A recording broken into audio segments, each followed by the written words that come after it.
Yeah, hey everyone, something new today. In this video, I'm going to be talking about the camera that I finally purchased. It's this one here. It's called a Panasonic Lumix GH5II. This is a Feelworld LUT6E HDMI monitor. And then lastly, also the rigging that I've set up in order to be able to conveniently shoot the videos here at my bench and elsewhere in the room.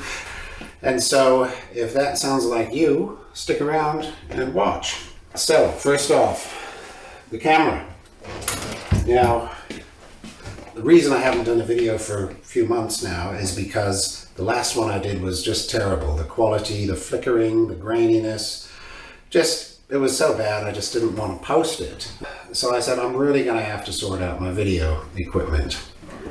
One of the criteria for that was that I would be able to shoot 4K video for hours at a time.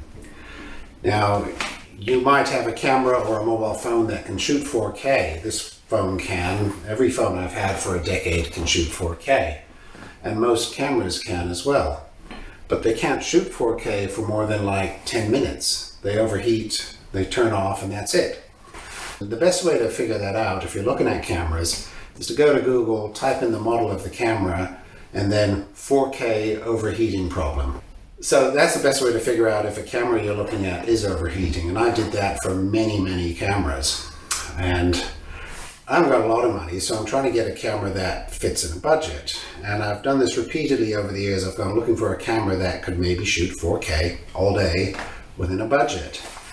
And I could never find anything. This time though, I really had to try and do it. It's 2023 after all. We should be able to shoot 4K all day by now. And so my search led me past all of the compacts, all of the mirrorless compacts, interchangeable lens mirrorless, basically everything within my budget. Couldn't do it. And then I found that you can actually buy a camcorder. From Sony and Panasonic, you can get camcorders that do 4K, and they're sort of upper consumer level camcorders. They're still not cheap, but because they're a camcorder, they're made to shoot video for hours. They have a good lens in terms of focal length, always a long zoom range on a video camcorder. They tend to be able to focus close at longer focal lengths. And they always tend to have optical image stabilization. So those are all the features that I really wanted. And I nearly dropped for one of these. There's only two brands doing them. Sony does two models and Panasonic does two models. And the difference between the two models in each brand are whether it has an eye-level viewfinder or not. The one that doesn't just uses the flip-out viewfinder. But otherwise they're the same model. And then Sony does the same as well. Nearly got one, but when you go and look at the reviews to find out if they're any good, you'll find the reviews are 6 or 7 years old. And that's because those cameras are that old. They're still the current camera. Probably nothing's going to replace them because both those brands actually hardly sell anything. They do a couple of cheaper models and that's it. Now you can buy professional level video gear that can do 4K all day, but that's many, many thousands of dollars. Even so, I nearly bought one of these camcorders because I thought, well, if it does the 4K, does it matter that it's 6 years old? And yes, it does. There's two reasons it matters. One is the specification. In every other way other than the 4K, the cameras are ancient. It's USB 2. You don't want to be waiting for 4K files to transfer over USB 2. No way. So that's one. All of the accessory services that they provide for connectivity and so on, they're all obsolete. They haven't got connectivity like Bluetooth and apps and Wi-Fi. Like they'll have it, but it's not current anymore. It's all gone. The apps are gone, that sort of thing. It's just old. But the real killer came from when I wanted to hook up one of these. I knew I wanted to hook up an HDMI screen to the video camera because when I'm standing here one of the problems with the phone is I can't see the screen. And so I'm doing some work. I point the phone at it, but I don't know if I'm holding it up, if it's in front of the phone or not. And quite often it's not, especially if I've zoomed in. And so I often find myself holding a thing and then trying to, get behind the phone to see what's on the screen. And that's no good. So the idea was I'd use a screen like this, I'd mount it somewhere, and then I'd be able to see what I'm doing. Well, these camcorders, and if you're looking for one of these cameras, the reason I'm talking about this is because you may have also found these camcorders. And so if you are shooting 4K and you plug a screen into the HDMI port, it doesn't work. It only works up to 1080p. And the reason for this is that 4K totally maxes those cameras out. And if it's doing 4K, it can't do anything else. And so that's the end of that. I nearly gave up at that point. A week later, I came back to it going, well, okay, how high would I have to go to get a camera that can do 4K all day? Now, this is not advertised as a feature.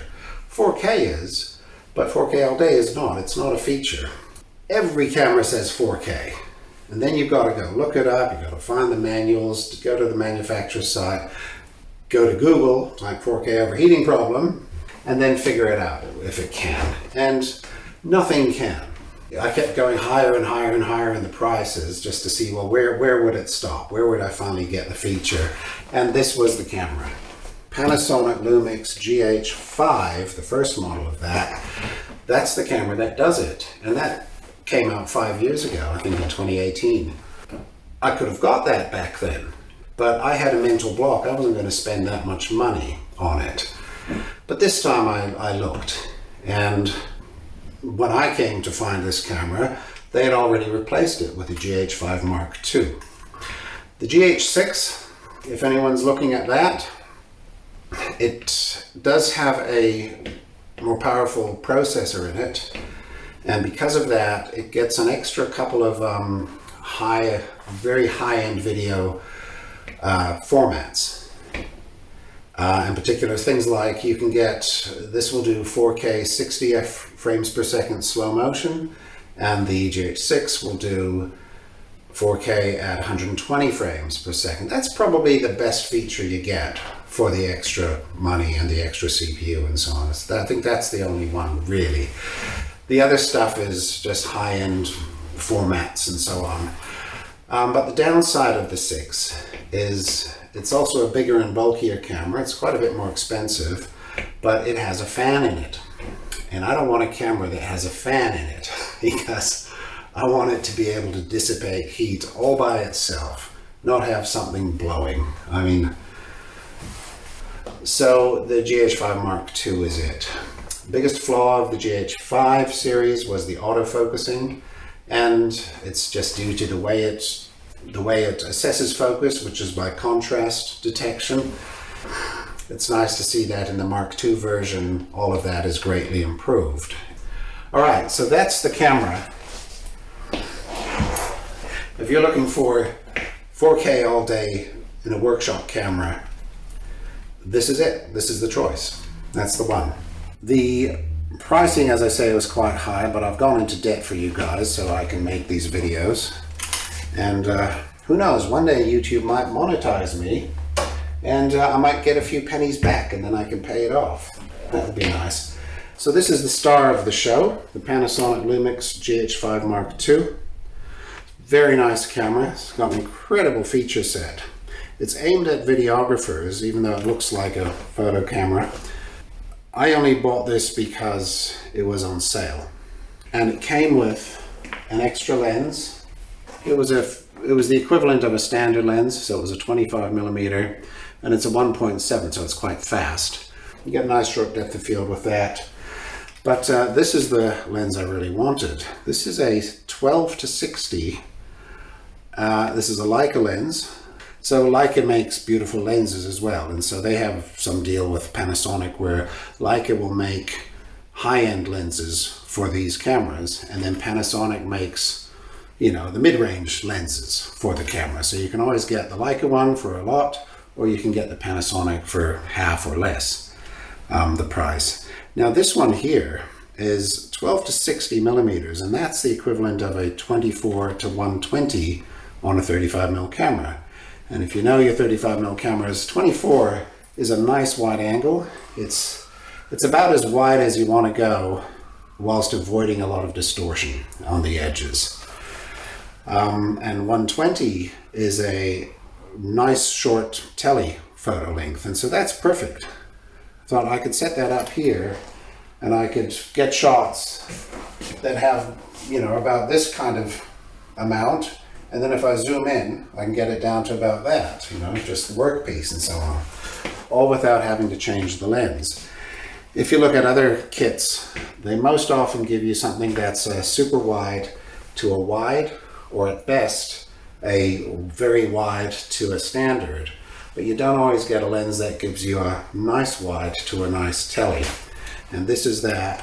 Plus it's a good quality lens, and it's the matched lens. By matched I mean it has the what they call power OIS, power optical image stabilization.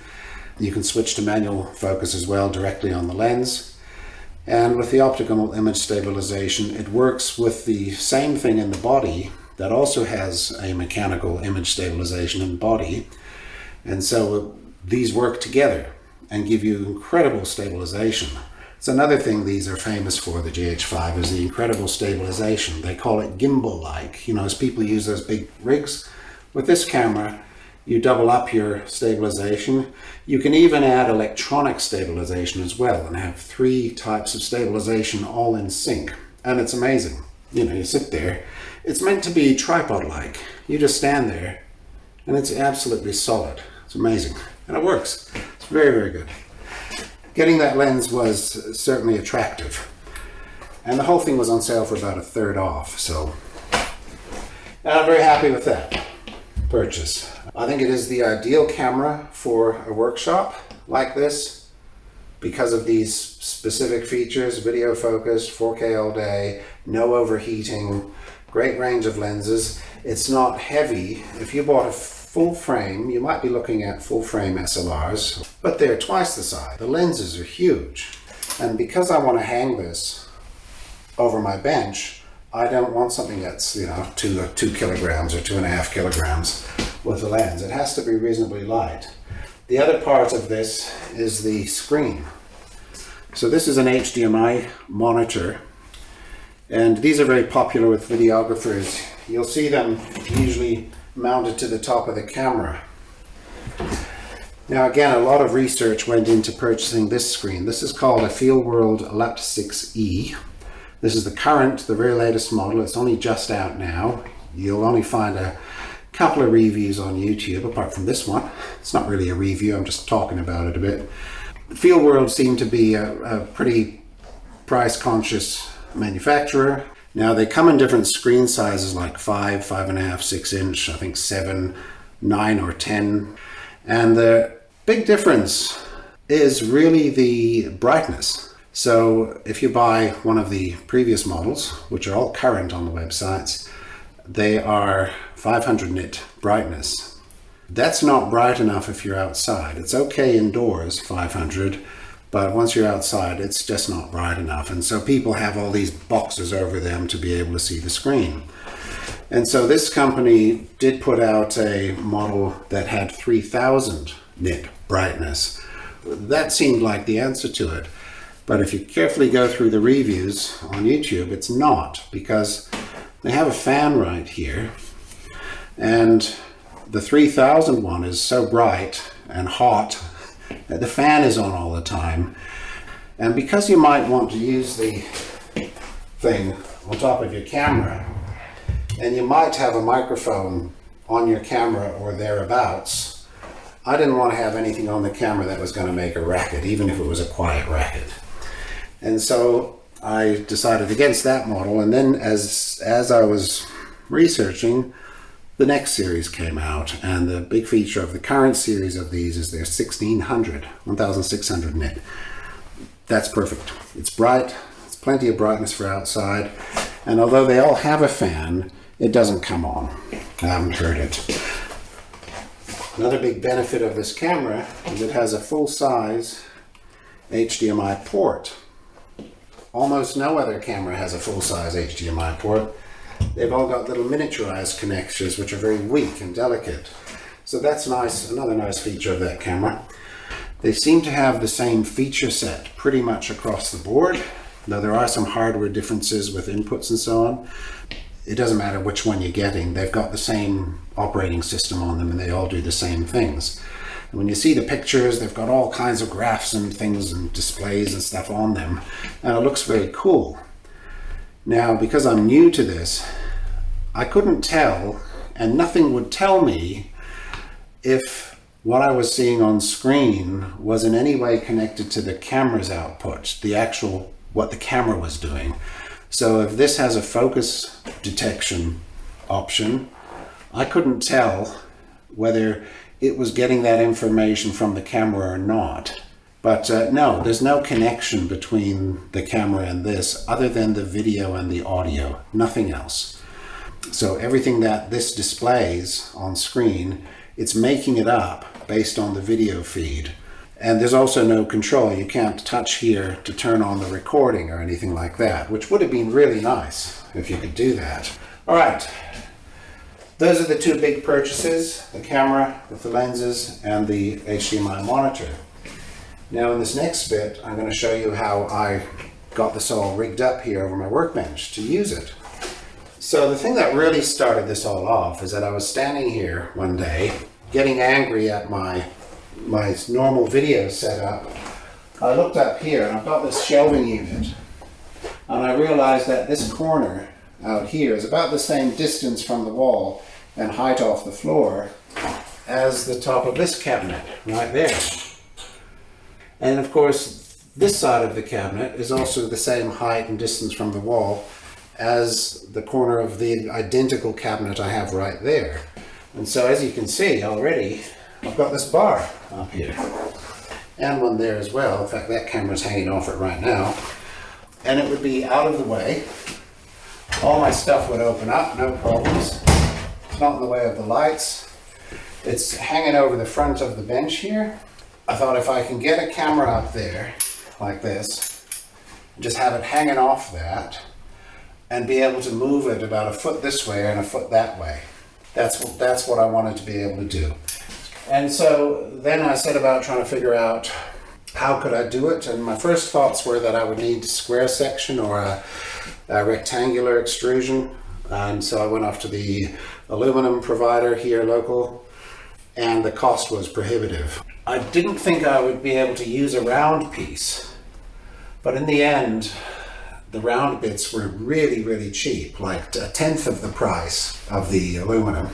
Because what these are is just a cheap satin chrome curtain rod from the hardware store. What I'm trying to do is not let it twist, because if I had, a kilogram worth of camera hanging off it and then moved it over there, I thought if it's round, anything I set up is going to sag and just go back to the middle. And so I needed to test that. And in the end, I bought a rod, and I got some brackets and I tested and it works just fine. So bingo, that's what I did. I bought the two rods, set them up. And what I'll show you now is how I actually make this all work. So I think I'll bring the camera over here. All right, let's try that. So I've set the camera up so we can see the rod. Now that's on this, so it's going to wobble. Both the steel and this have about the same amount of wobble. I thought the steel might be better, but it's not, because it's so much heavier, it just wobbles as well. It actually stops wobbling very quickly. I just touch it and it stops. And my bench is not attached to the wall and it's not attached to the cabinets. This benches, the way I made this on purpose was that the benches are freestanding, so that I can take the bench and I can pull them out from the wall and use them in the middle of the room if I need to. And so the benches don't affect anything.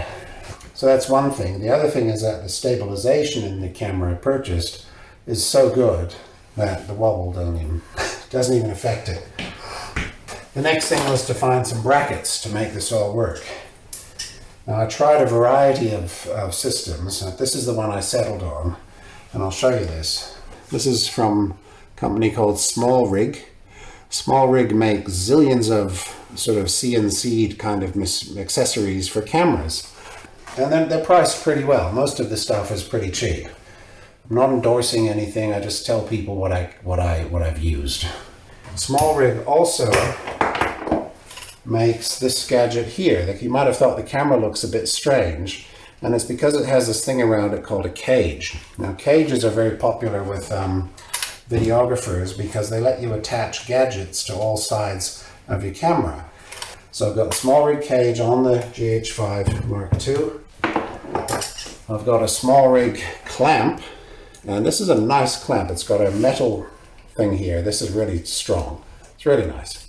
Because my main concern, as you can imagine, would be I need to get a strong grip that's really strong, easily repeatable, not so strong that it bends or dents the rod, because this rod is pretty thin.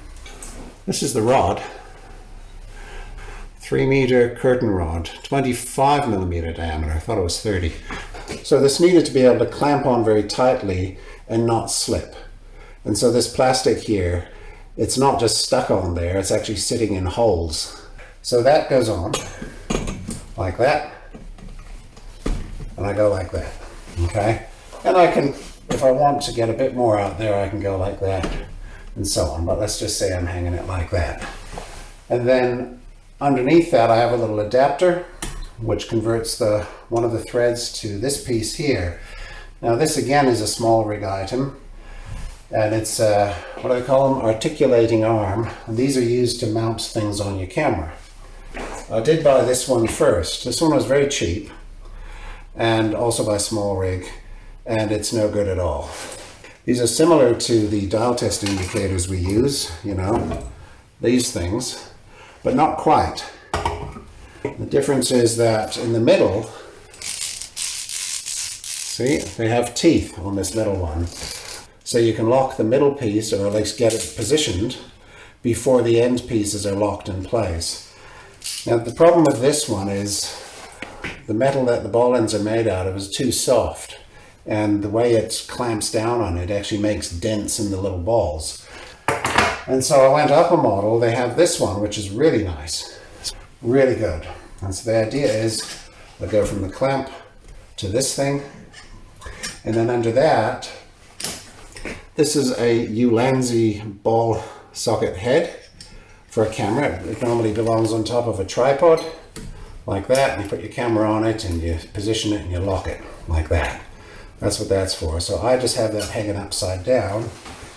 And I purchased this because it has what's called an archetype quick release plate.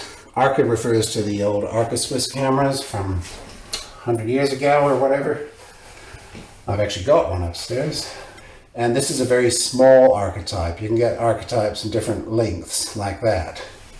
In fact, on the bottom of the camera, I've got a long one right there. And that could fit in there like that.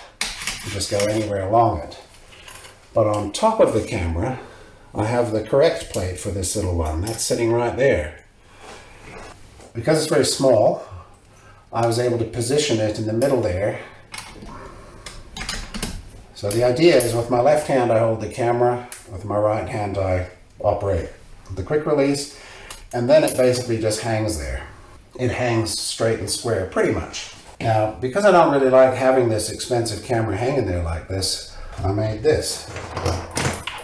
And then I'll show you how I would normally use this. So this was I got a little carbine, a piece of steel wire that has a plastic coating, and I put 2 loops in it like that, okay? The idea is I go over here, and the point of the 2 loops is I might, in some cases, want the camera to be able to be used quite low down here. This might be below the camera. But right now we're going to use it at that height, so I would use it like this. I just made 2 loops so I didn't have to have 2 wires. So this is what I would do. I would do that, and on the side of the cage I've mounted this little bracket thing. Clip that on there, and that hangs off it. I'm trying not to bounce this too much because that camera is on the rod. But there we go. That's just if I ever drop this or don't hook it up right, or something goes wrong, or if I undo this and I'm stupid, I'm not going to lose it. Okay, so now let's say I want to, you know, video something down here on the lathe chuck down there. And I've got the camera hanging, and at this point everything's loose. And what I say, I want the camera over here to be able to come in from the rear a bit. So you're very often in this sort of area, just around there. And so all I do is I go back there, and first thing I do is when I position the camera on it, I lock this one. So I'm locking up the small rig articulating arm. And at that point the camera is just hanging there.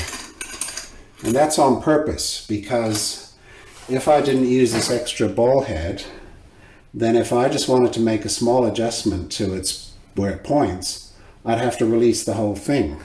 I don't want to do that. I want to leave that where it is and then just make a small adjustment and then tighten it. And now the way I do the adjustment, I flip this over, turn it on, point it at the chuck, level it out, and I can zoom in if I want to get really precise, lock it, and we're there. Now if I zoom out, this is how much space I get with the 24 mil equivalent, which is 12. And if I'm holding a piece and looking at some piece, I can bring it up, discuss it, go back here, and then for the actual work, go like that and do the video. Pretty good. I have one more accessory which I've not completed because I've ordered another one of these little heads. So this is just an aluminium bar. It's again by this Ulanzi company.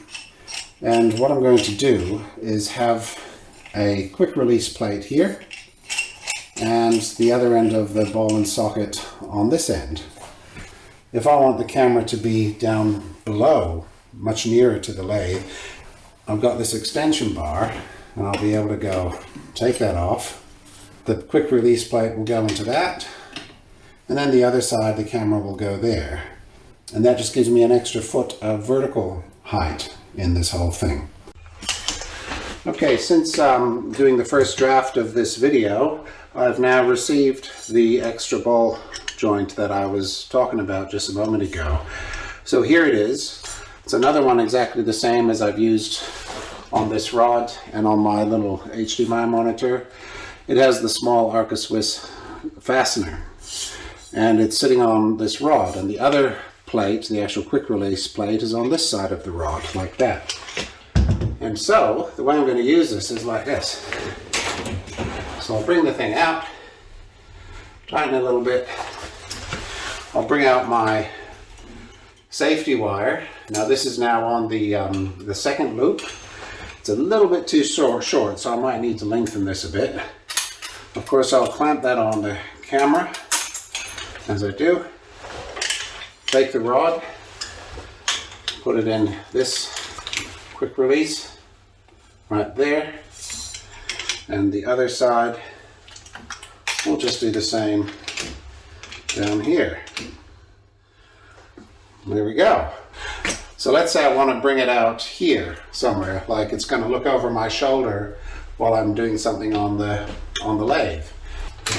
So so what I would do is this: I loosen that, go up high like that, that's the one, then loosen this off, bring this around to there, and tighten the whole thing up. There we go. So now it's quite far out, but instead of being up here, it's down here. Okay, and at this point the rod is loose at both ends, so you know, I might just let it hang straight, or maybe I want it to come out a little bit more, so I'll do that. And now it's out here. Point it at the lathe, zoom in, get it focused on the chuck or something, tighten that up, and there we go. So now we get a nice wide view and a zoomed in view, just like that. That's the idea. Now, I wanted to say something else about this that I missed in the video. I did mention about the really good stabilization that this camera has. It's got lens stabilization, body stabilization, and also electronic stabilization, which happens on the sensor. And between those three, if you have them all on, the stabilization is incredible. People say it's like a tripod. And that's a key part of this. All of this wobbliness, that doesn't show up in the video because of the stabilization. So this setup may not work with other cameras. That's the point I need to make there. Another thing I haven't pointed out in the video is that the camera has a Lumix app for your phone. And it's a very good app.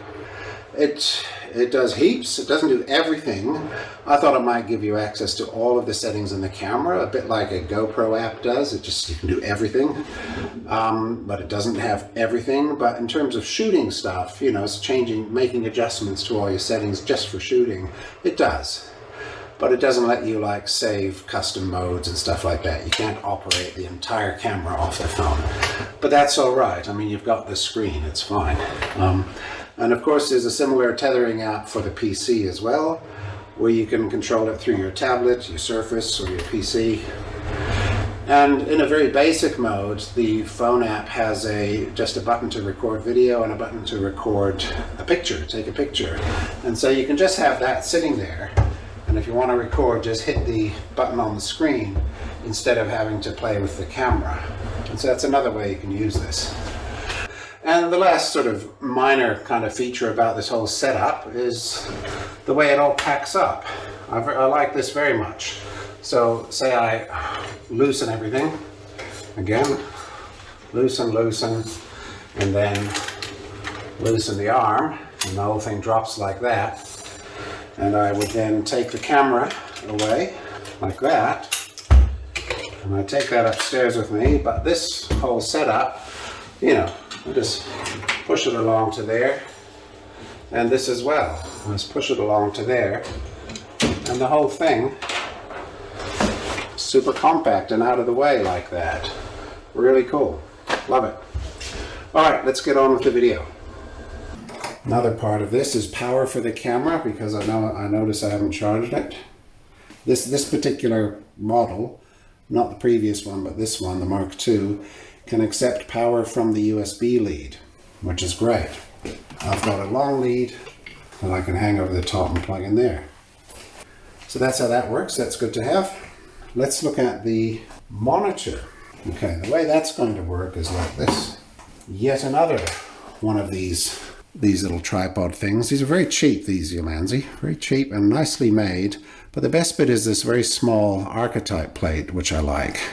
See how it fits on the bottom of the monitor, just nice and out of the way like that. This thing is a Ulanzi ball and socket sitting on a magnet. Bonk. Here we go. And I can go like this. Oops, I need to put that way in this case. So there we go. That's hanging off that, and I can position that any way I like. Maybe over there a bit, and adjust it about like that. There we go. What's nice here is that this can then be moved to the other bench easily. I can move it over to the mill, wherever I want. I can put it over there on the wall. And that's great. As I said, you can power these off batteries, but I wanted full-time power. It's 4K-All-Day, isn't it? So I have this 1.5 amp 12 volt power adapter, which goes into the screen, and I have that wired up permanently. So I've got a 5-meter wire going up the back of the bench over the top down this side, and then there's about 1.5 meters here, so I can move it around. And I've got a splitter on the power supply, and I've got another 5-meter lead that goes to the other bench in the same way. So if I move this over there, I can just plug it in there, nice and easy. This is the HDMI cable, which is quite large and thick. It has to be that because it has to be a special one to handle the 4K. And I bought a 3-meter one, and I've got all these rings, which are sort of a dollar shop shower curtain ring. You know, they just clip together like that. Bought a whole bunch of those. And so that hangs up there. And then I can plug this side in here. Oh, and I purchased one with a right angle. And if you do, you got to make sure that this thing smiles in the right way so that the cable goes up. I knew that the screen is hanging upside down. The screen has a function to flip. And so I wanted this cable going down from the screen, which means it's going up and it's out of the way like that, you see? So it's tiny. And then the other side goes into the full-size HDMI port on the camera. I actually bought an extension, a high-power extension for the USB cable, because I might take the camera off and put it over here, and I might not have the battery charged. And so this will just let me move it out into my tripod or somewhere else. So this just takes a long press, and then you let go, comes on, and it duplicates what's on here onto there. There it is. And it looks great. It's bright. It's wonderful. I'll move this over now. So that's pointing at the chuck.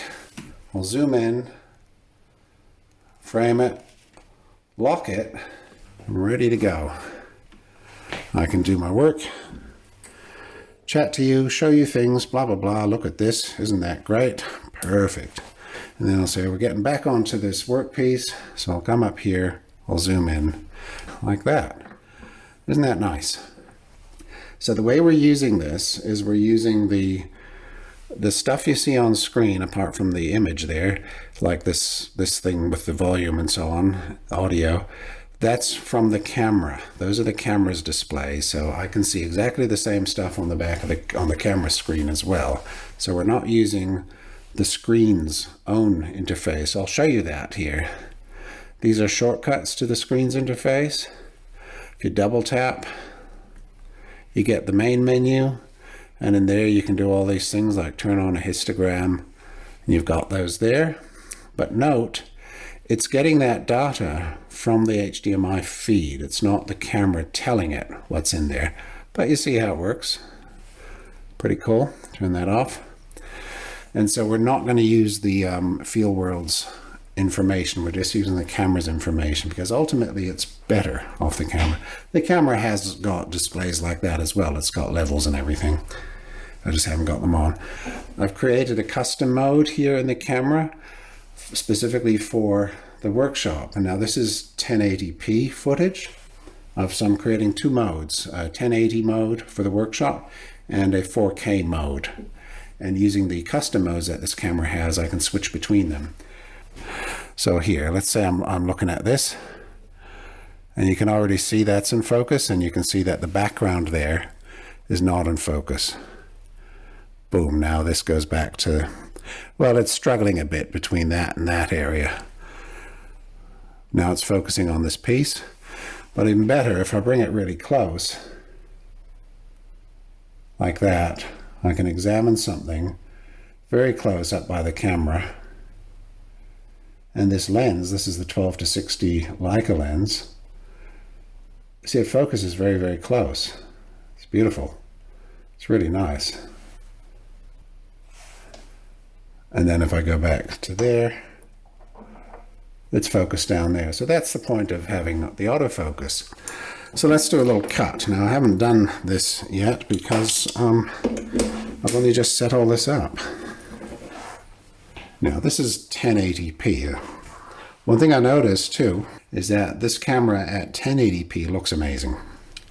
So I'm looking forward to continuing to use 1080p as well. Okay, let's get some power in here. There we go. Bit of speed.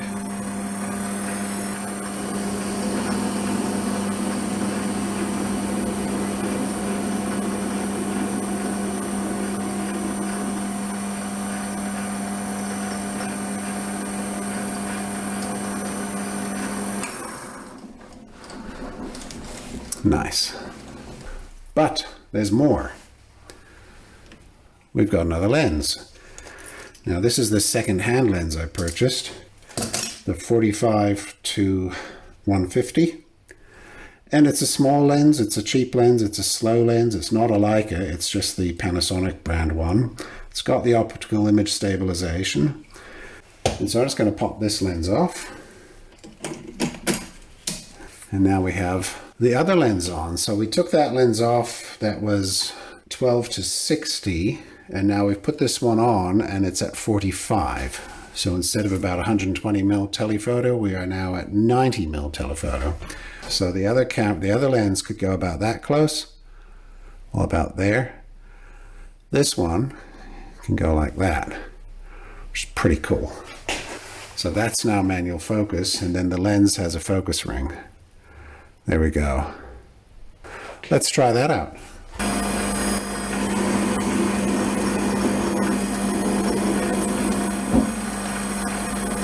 Nice.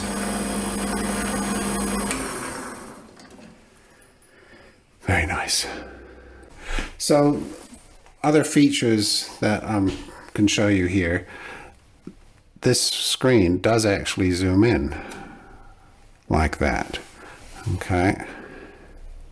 Other features of the screen are that on the right you've got the volume. That's for the headphone socket. And on the left side you've got the brightness. Shall I just try a slow-mo mode just for fun? I think I will. And it's recording at 150 frames per second. So let's do this.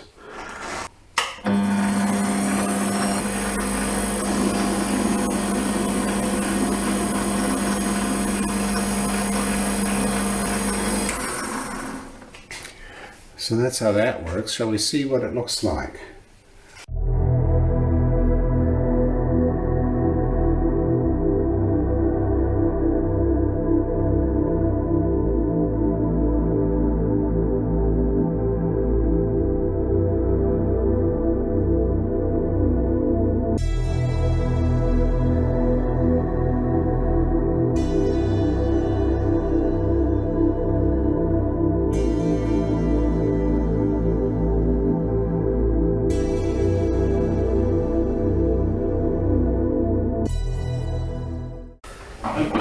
Alright, so that's it. That's the whole thing. The Panasonic camera, the lenses, the Feelworld monitor, and the bit about how I've set this all up, and a little bit of a demo on how it works. I'll probably throw in some footage of making this. If it's any good, we'll see. It might not be, so I might leave it off.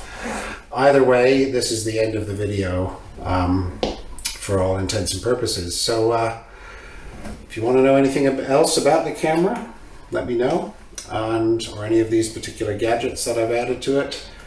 And otherwise, please like, please subscribe if you're interested in any of the other stuff, and share the video. That's always the best thing that anyone can do. That would be much appreciated. And yeah, I'll see you next time. See ya.